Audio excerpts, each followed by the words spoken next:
Hey guys, it's Jeff, El Jefe, just some dude 899, whatever you want to call me. I'm here. I got a Guinness, half a Guinness, and a Miller Lite as backup in case I have to talk about a movie called 12, which is directed by Joel Schumacher, based on a novel by someone named Nick O'Donnell, I think, or Nick McDonald, I don't know. And it's available on Netflix for instant streaming, your instant play option right there. Um, I don't know where I heard of this movie, and it must have been like at least a semi-positive review or something about it sparked my interest. And I watched it, and I gotta say it was not a complete waste of time, but very close. As I was watching it, I think one of the tweets that I put out was, "If you want to see a movie about a bunch of rich brats, see 12." Which is this is the genre. It's rich, spoiled kids whose parents are distant or neglectful or whatever, and the kids are running amok doing drugs and this and that. And maybe I've seen a lot of these movies, but there's something about this one. It just I don't know. It has its problems. It's not a great example of the genre. You've seen a lot of this stuff before too many times. The actors aren't great. They don't bring it to life. It doesn't have a strong central character or story, which is strange because it almost could. There's so many odd choices. Um, Probably the oddest choice is having Kiefer Sutherland as this omniscient narrator who sounds like he's reading from the book or something. Maybe he is, and it's just all around the movie it's weird because it kind of grew on me as time went on. Like at first, I was like, "This is stupid. Why am I still watching this?"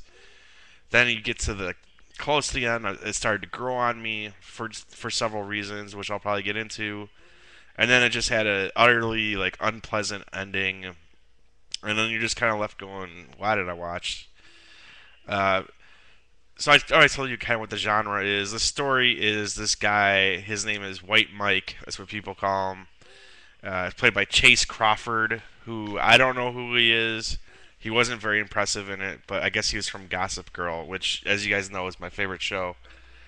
Um, he his mom has died like a year before the movie began or more, and he dropped out of high school, and now he sells pot to his like rich, stupid friends.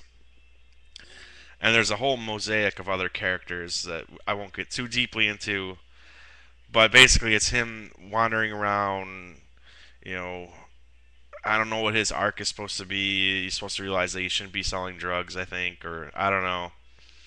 And these rich kids, they're planning for a party, and you get to know a little bit about them and their lives. Like there's one kid, his name is Chris, I think. He's played by Roy Culkin. He throws parties at his house because he's not too popular, but he thinks that'll help him be popular. He has an older brother named Claude, who's played by someone Magnuson. He's actually kind of good in it, but he's just like this crazy buff guy who got out of rehab and is running around the house with a samurai sword, and you're expecting him to cause trouble eventually. And so this Chris kid, he's gonna throw a big party, birthday party for this girl who's the hottest girl in school. It's just really a bunch of superficial rich teens running around and feeling sorry for themselves at some parts because their mommy and daddy don't pay enough attention to them. They just give them money. Boo hoo. Um, it's just I don't know, and that's it. That's like the plot. That's what's going on. It's just a bunch of different threads that don't really go anywhere, and a kind of like a main character, this guy White Mike who sells drugs, doesn't really go anywhere. Like there's a little bit about him liking this one girl, or she has always loved him since childhood, but he just wants to be friends with her, or who knows what, because he tries to impress her, and he doesn't let her know that he sells drugs. Like he tells her that he works for his dad's restaurant, and they're going into debt and this and that. But like so many like odd choices, the omniscient narrator that tells you everything that's going on in the characters' heads and stuff, and just even just random things like he wears this and this and that, and you're like, I could see the guy wearing the clothes, or like this dude, this is what he has in his pockets. He has like a wallet with this on it, and he has some this amount of money and some drugs or something. You're just like, why? I'm with like film teachers and critics on this, not on just this film but in general, which is film is a visual medium, and even in writing, you want to show, not tell. Don't just tell me everything. This is a film. You could show me everything. I don't have to. If you can't figure out a way to tell me it without having a narrator tell everything, then what are you doing? And here it's like this omniscient narrator that isn't even one of the characters. It's like you're reading the author talking about the characters, and it's just really odd. It's a really weird choice. And strangely enough, there's something about that narrating, that the voiceover or whatever, that going on, I thought it was one of the few like good qualities about the film. I know it's weird. There's just something about it that like that was one of the few things that made the film interesting, is the things that the narrator would sometimes say, um, about the characters or whatever. Or like there's one part where there's a kid in jail and he's talking to his dad on the phone, like telling him what happened. And the narrator's like, please, please, please, just say it once. Just play it. Say it once. The narrator's saying this. And then the dad says, I love you, son. And the kid breaks down crying. And that was interesting and all. But then you think about it, you're like, that's not necessary. You could tell that the kid wanted his dad to say that when his dad says it and he starts crying. It's so odd, man. It's so weird. But the thing is, it's just a bunch of stock cliches from this genre, and a bunch of actors that don't bring too much to the table, but they're not doing, they're not asked to do too much. Um, just bad directing by Joel Schumacher. You have 50 Cent as a drug dealer, which was kind of cool to see him as a drug dealer, but I just it didn't. It's not good. What can I say? I didn't feel bad for these characters, and I've seen this genre other times done way way better. Like you could watch Bully by directed by Larry Clark, which I think that's his best film, and it's probably like the best example of this genre. And it's based on a true story, and it has good acting, and it actually is edgy and it is unsettling. This is just like it's so by the numbers that it's not unsettling, and it's just so I don't know, just half-assed and cliched, and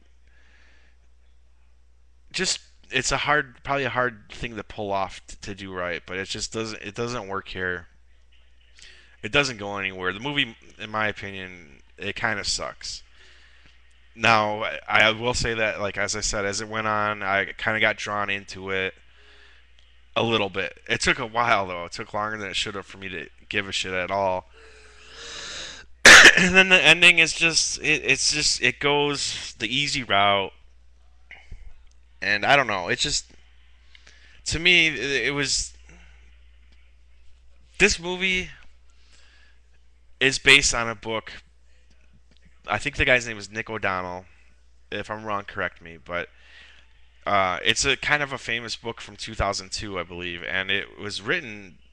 The author at the time, he was like 17 years old, and I think I found that out as I'm watching the movie. Like I looked it up on Netflix to see what other people are saying, and then I saw, oh, this is based on a book by a kid that was 17 years old.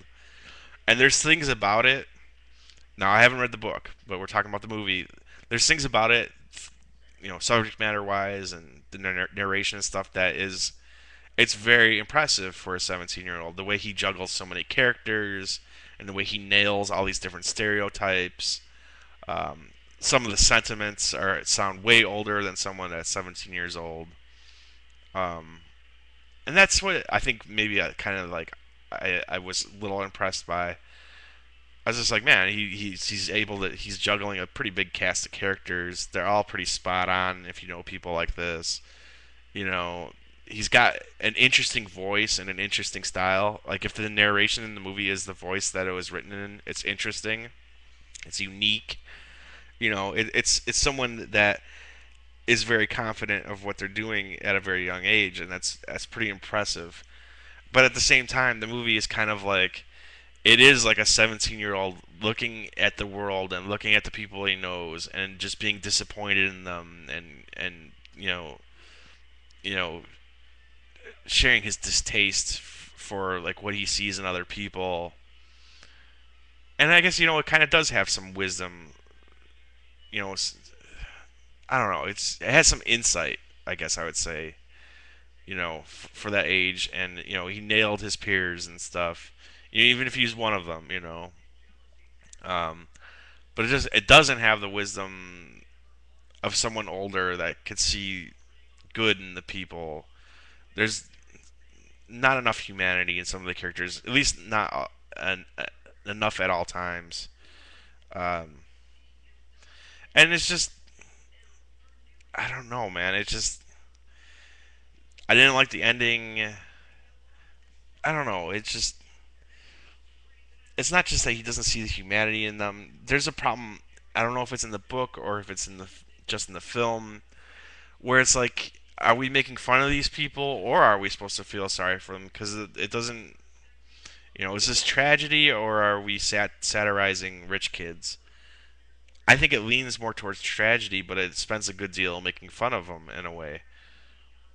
I don't know. It's just all over the place. It's sloppy. It's a mess. It feels like it was written by a very talented 17-year-old who has a lot of time to grow and get better. And it feels like, you know, Joel Schumacher, who I just think I don't I'm trying to think of a movie by him that I like Lost Boys. You, I liked that when I was little, but I watch it now and I'm like, that's not very good. Falling Down, that's probably his best film that I've seen. The rest of it is just he's just a master of mediocrity. So I don't know. I couldn't get behind this movie, and it did build some goodwill for me at parts. There were parts about it that I did like and I did admire. There are certain moments that I admired, but overall, I was pretty accurate. You know, 40 minutes in when I tweeted like, if you want to see a movie about a bunch of rich brats, basically feeling sorry for themselves, C12. Um, but for me, if you want to see a movie like that, watch Bully. It's a billion times better. That's actually a very good movie. I would not see 12, even though it's available on Instant Play. I would probably skip it if I were you. I'm gonna give it 2 out of 5 stars. Um, check out my movie review show with my buddy Chris Scott. We do Movie Dudes. It's available on vagary.tv and iTunes. And oh, by the way, I'm very close to getting 100 followers or subscribers, I guess, on YouTube. If that happens, if I hit 100, I will do a Q&A if people are interested. I'll do ask me questions and I will answer them. I don't know how I'll work it, but we'll worry about that if I ever reach 100. It's taken long enough to get there, so we'll see. Anyways, thanks for watching. See you around next time with more rambling and bullshit and no editing and stuff like that. All right, later, guys.